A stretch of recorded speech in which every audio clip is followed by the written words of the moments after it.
श्रवस्तमम् ज्येष्ठराजं ब्रह्मणां ब्रह्मणस्पत आनः शृण्वन्नोतिभिः सेदसादनम्। ॐ महागणपतये नमः। श्री गुरुशरणं श्री गणेशदत्त गुरुभ्यो नमः। श्री श्री गुरवे नमः।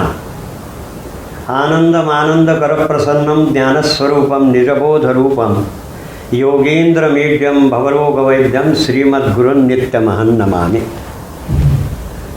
आज अत्यंत परमपवित्र असा दिवस आहे।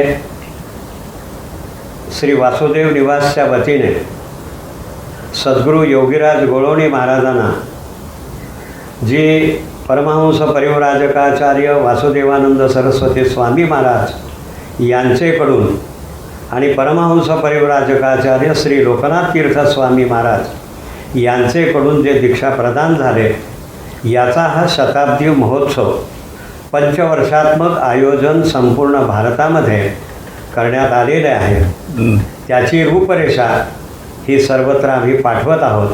आज आदरणीय वंदनीय प्रातस्मरणीय स्वामीजींना मी प्रार्थना करतो की हे कार्य आमच्याकडून सुंदर रीतीनं आणि सर्वत्र व्हावं, याकरता आम्हाला आशीर्वाद द्यावेत ही प्रार्थना।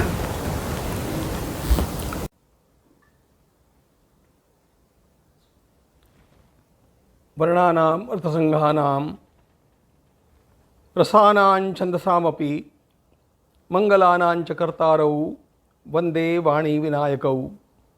नमामि सद्गुरुं शान्तं सच्चिदानंद विग्रहं पूर्णब्रह्म परानंदम् ईशम् आनन्दिवल्लभं। प्रपन्नपारिजाताय तोत्रवेत्रैकपाणये ज्ञानमुद्राय कृष्णाय गीतामृतदुहे नमः। माधुर्यरसकल्लोलां शिवशक्त्यैकरूपिणीम् अमृतानुभवार्थाय वंदे ज्ञानेशनन्दिनीं। यस्य वेदमयी वाणी यस्य देवमयी तनुः यस्य ब्रह्ममयी दृष्टिः स गुरुः पातु मां सदा। आज मेरे लिए अत्यंत आह्लाद का दिन है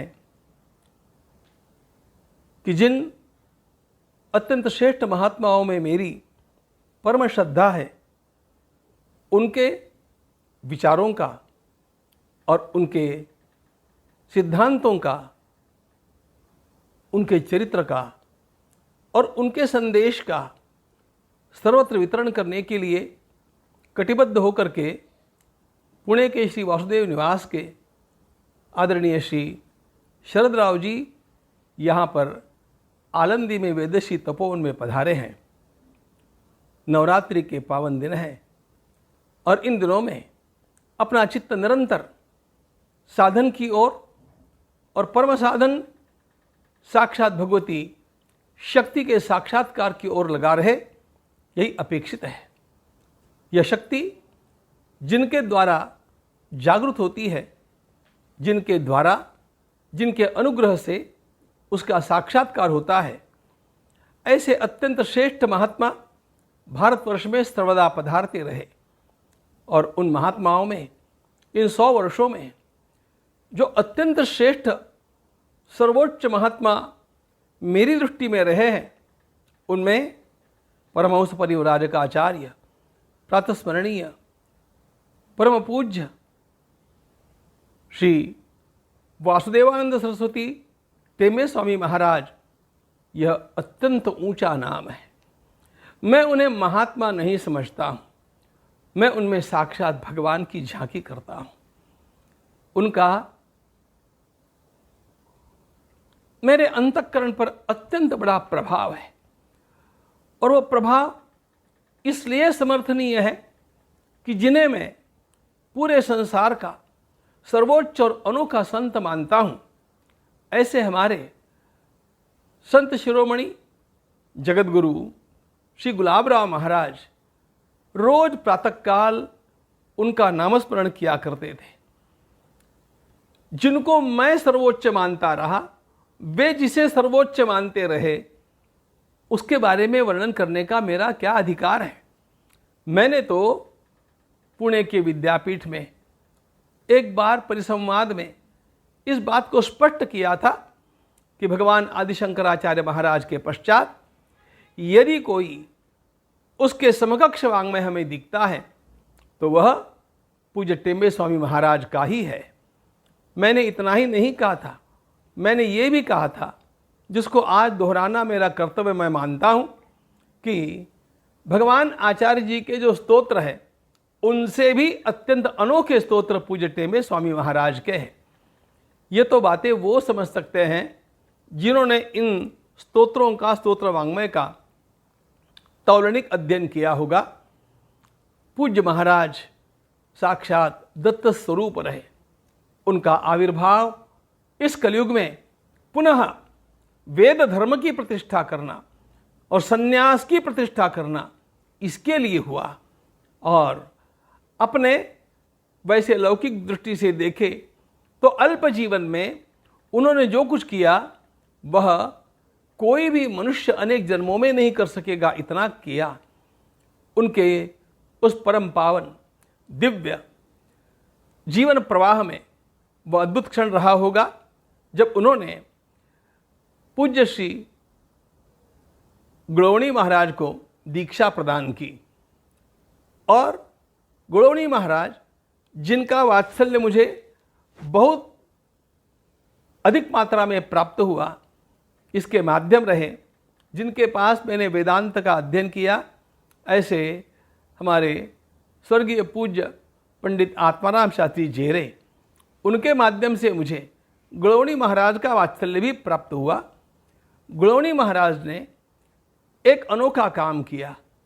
स्वयं पूज्य स्वामी जी महाराज से, जिन्हें हम लोग आदर से बड़े स्वामी जी महाराज या बड़े महाराज कहा करते हैं, उनसे दीक्षा प्राप्त करने के पश्चात उनकी ही अनुज्ञा से पूज्य स्वर्गीय स्वामी लोकनाथ तीर्थ महाराज से शक्तिपात दीक्षा भी प्राप्त की।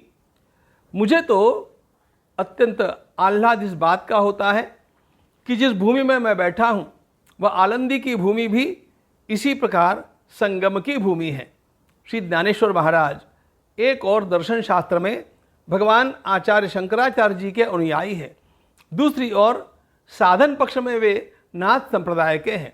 तो शांकर अद्वैत, नाथ संप्रदाय और वैष्णवों का भक्ति योग, इनका पूरा संगम जैसा हमें श्री ज्ञानेश्वर महाराज के जीवन में मिलता है, वैसे ही एक और वैदिक संन्यास परंपरा, अत्यंत प्रखर वेद कर्म निष्ठा, यह पूज्य स्वामी जी के जीवन में मिलती है, टेम्बे स्वामी महाराज के। और दूसरी ओर से आई हुई शक्तिपात गंगा की यह दीक्षा, ये दोनों पूज्य गुणवणी महाराज में एकत्रित हो गई और जनकल्याणार्थ वे प्रवाहित हुई। बड़ी विलक्षण बात है कि इस घटना को इस वर्ष 2022 में 100 वर्ष पूरे हो रहे हैं और वासुदेव निवास के सभी अत्यंत श्रेष्ठ न्यासी बंधु एवं सभी कार्यकर्ता बंधुओं ने यह विचार किया कि यह अत्यंत श्रेष्ठ विचार, यह अध्यात्म की अनोखी गंगा सर्वत्र प्रचारित होनी चाहिए। और इसलिए उन्होंने पंचवर्षीय महोत्सव का आयोजन किया है। और इन 5 वर्षों में वे पूरे देश में सर्वत्र विशेषतया उन स्थानों पर पधार करके जहाँ पूज्य टेम्बे स्वामी जी महाराज का पदार्पण हुआ, जहाँ पूज्य लोकनाथ तीर्थ महाराज का पदार्पण हुआ और जहाँ पर पूज्य गुणवणी महाराज गए, ऐसे स्थानों पर विशेष रूप से और सामान्य रूप से सर्वत्र तीर्थों में जाकर के विभिन्न प्रकार के पंचदेवतात्मक यागों का आयोजन करके और उसके निमित्त उसके साथ साथ इन विचारों का प्रचार करने का इन लोगों ने अत्यंत अभिनंदनीय संकल्प किया है, निर्णय लिया है। मैं इस प्रकार का संकल्प करने वाले सबका अभिनंदन करता हूँ।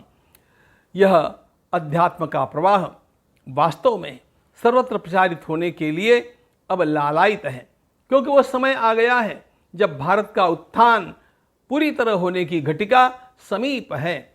और ऐसे समय में इन संतों की वाणी ही अत्यंत बड़ी प्रेरक रहेगी और इनकी कृपा से ही जो लोग सिंचित हुए हैं, ऐसे लोगों के संगठन से राष्ट्र उठेगा। ये सारे लक्षण हम लोग देख रहे हैं। अरे कैसा वो तेज रहा होगा, आप विचार कर सकते हैं। इसी आनंदी में पूज्य टेंबे स्वामी महाराज एक बार पधारे थे। हमने हमारे वरिष्ठ लोगों से सुना है कि उनके पधारने पर यहाँ पर उनके दर्शन के लिए भीड़ हो गई। वारकरी संप्रदाय में तो यह पद्धति ही है कि चरणों का स्पर्श करके ही दर्शन किया जाता है, इसलिए उनके दर्शन के लिए भीड़ आगे आने लगी। महाराज स्वयं स्पर्श योग के सर्वोत्तम उदाहरण मेरी दृष्टि में रहे हैं। उन्होंने जिस प्रकार का शौच का पालन किया, जिस प्रकार उन्होंने अपने शरीर को सभी दृष्टियों से अत्यंत पवित्र रखा, उसका वे एक अलौकिक उदाहरण है जिसका अनुकरण करना लगभग संभव नहीं है। महाराज ने लोगों को रोकने का प्रयास किया, लोग मानते नहीं थे, तो उन्होंने कहा कि ठीक है, आपके मन की बात करनी है तो थोड़ी ज्वारी लेकर के आओ। और ज्वार लेकर के जैसे ही महाराज ने कहा मेरे पगों पर पहले डालो, फिर आप प्रणाम करना। जैसे ही लोगों ने एक मुट्ठी भर ज्वार के दाने उनके पगों पर डाले, उनकी लाही बन गई। इसका अर्थ वे कितने तेजस स्वरूप थे, अग्नि स्वरूप थे, यह लोगों के ध्यान में आ गया। इसलिए जो भी उनका स्पर्श करेगा उसका अकल्याण होने की संभावना है। उस तेज की दाहकता वह सह नहीं पाएगा। मुझे तो संत तुकाराम महाराज का एक वाक्य याद आता है, तुका म्हणे आम्ही झालो अग्निरूप। संत तुकाराम महाराज ने कहा जो परमात्मा के साथ एक रूप हो जाता है वह अग्नि स्वरूप हो जाता है, और इसलिए उनका इस प्रकार स्पर्शादिक करना यह अपनी मर्यादा का उल्लंघन करना है। महाराज ने यह स्वयं दिखा दिया। यही वह आलंदी तीर्थ है जहाँ मैं इस समय बैठा हूँ। पूज्य महाराज के उस अत्यंत प्रखर तेजस्वी अग्निमय स्वरूप का चिंतन जो करेगा, अपने आप ही उसका परम कल्याण होता जाएगा। हमारे पूज्य संत श्री गुलाबराव महाराज कहा करते थे कि मैं रोज प्रातःकाल उठ करके जिन संतों का स्मरण करता हूँ उनमें अग्रगण्य संत है संत श्री स्वामी टेंबे स्वामी महाराज, परमहंस परिव्राजक आचार्य टेंबे स्वामी महाराज। तो यह एक ओर से वेदों के कर्म मार्ग की और साथ साथ संन्यास की प्रखर परंपरा, दूसरी ओर से शक्तिपात की यह आह्लाददायिनी गंगा जो लोगों को सरल रूप से भगवती के गोदी में ले जाकर के बैठा देती है। इन दोनों परंपराओं का संगम जिनसी गुड़ौनी महाराज में हुआ, उन गुड़ौनी महाराज के इस अधिष्ठान के द्वारा, वासुदेव निवास के द्वारा जो संकल्प सामने रखा गया है वह अत्यंत अभिनंदनीय है। इसमें मैं चाहूँगा कि लोग अधिकाधिक संख्या में सहभागी हो। लोग जहाँ पर भी ये हमारे बंधुगण जाएं उनका सहयोग करें, और मैं ये भी चाहूँगा कि लोग इस वाङ्मय का भी लाभ लें, लोग समझें कि हम लोगों को किस प्रकार वैदिक धर्म में स्थिर रह करके योगाभ्यास करना है, भक्ति का आलम्बन नहीं छोड़ना है। मुझे श्री पूज्य गुड़ौनी महाराज का एक वाक्य याद आता है। वे एक बात बार बार कहा करते थे, वो मूल अभंग है तुकाराम महाराज का, लेकिन उसका उच्चारण वे किया करते थे और कहते थे, जाणे भक्तीचा जिव्हाळा, जाणे भक्तीचा जिव्हाळा तोची दैवाचा पुतळा, जाणे भक्तीचा जिव्हाळा तोची दैवाचा पुतळा। वही सच्चा भाग्यवान है जिसने भक्ति की महत्ता को जान लिया और भक्ति से अपने अंतःकरण को ओतप्रोत कर लिया। इसका अर्थ क्या है? इसका अर्थ वेद का ज्ञान भी होना चाहिए, उसकी निष्ठा होनी चाहिए, कर्म मार्ग का आचरण भी होना चाहिए, योग का बल भी होना चाहिए। लेकिन ये सब कुछ तब सार्थक होता है जब अपने भीतर भक्ति की गंगा भी बहती रहे। यह श्री पूज्य गुड़ौनी महाराज का संदेश निरंतर हमारे अंतःकरण में रहे। उन्होंने एक ओर से योग मार्ग को आत्मसात किया, वेद मार्ग को आत्मसात किया, और भक्ति में वे इतने सौम्य प्रकृतिक बने रहे कि उनको देख करके ही लगता था कि सौम्यता क्या होती है। मैं तो उन्हें सौम्यता की साकार मूर्ति कहता रहा। ऐसे परम पूज्य पवित्र आत्मा के इस शताब्दिक महोत्सव का इतना उत्तम आयोजन करने वाले वासुदेव निवास के सभी श्रुतजनों का अभिनंदन करता हूँ।